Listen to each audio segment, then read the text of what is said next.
A very underutilized feature inside of Octane is the fisheye lens, and it's really simple to use, and I just feel like a lot of artists don't take advantage of it because A, they don't know where it is, or they don't really know how it can be applied. But if you select your Octane camera tag here and you go into the attributes window, if you go over to thin lens, you have to first change your camera type from thin lens to universal. Quick little tip, universal camera is supported on the render network as well, in case you ever want to submit this to the render network. When they came out with it initially on the render network, the universal camera didn't work, but it does work and it's worked for quite some time. Just a quick little update there. So once you change your camera type to universal, then you're going to have to go into the universal setting and change your camera mode from thin lens to fisheye. And then once you change it to fisheye, you'll see instantly you're going to get a totally different view than you had previously with your camera. If you go down here to the tab that says fisheye and expand this open, you'll see that the settings are fairly simple on what you can change. One, the fisheye type from circular to full frame.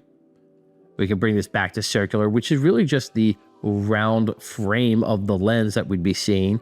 If you've ever watched some old skateboarding videos from the 90s, maybe even creeping into the early 2000s, the fisheye lens was extremely popular. Actually, I think it definitely ended up in the early 2000s as well. It's a really great way to be able to get up close to something, but really continue to see the full frame. And so if I were to go pan over so you can see how close the camera is actually up, this is how much it's distorting. So if I zoom in here, right, you can see the kind of overall distortion that we're getting from 1 to 1. I think it's best for this one for me to turn off any depth of field that I might have. So I'm going to just remove that aperture down. Okay, let's get back into it here.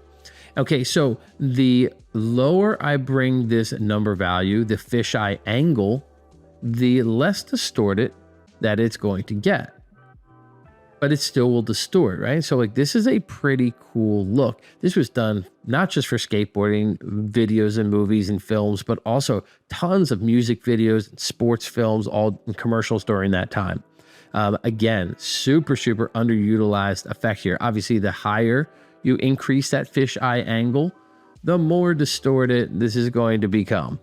And so play around with that. There's really no right or wrong answer. It's whatever kind of suits the needs that you have. Now, in addition to this, you can make it so you don't see this vignette, but you're not changing the actual fisheye type from circular or full frame, rather just hiding that hard vignette right here as well.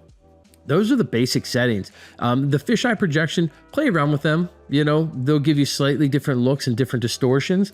A lot of fun to play with, but don't forget how important and how effective the fisheye lens inside of Octane Render can be. Start utilizing it and make people become aware of it.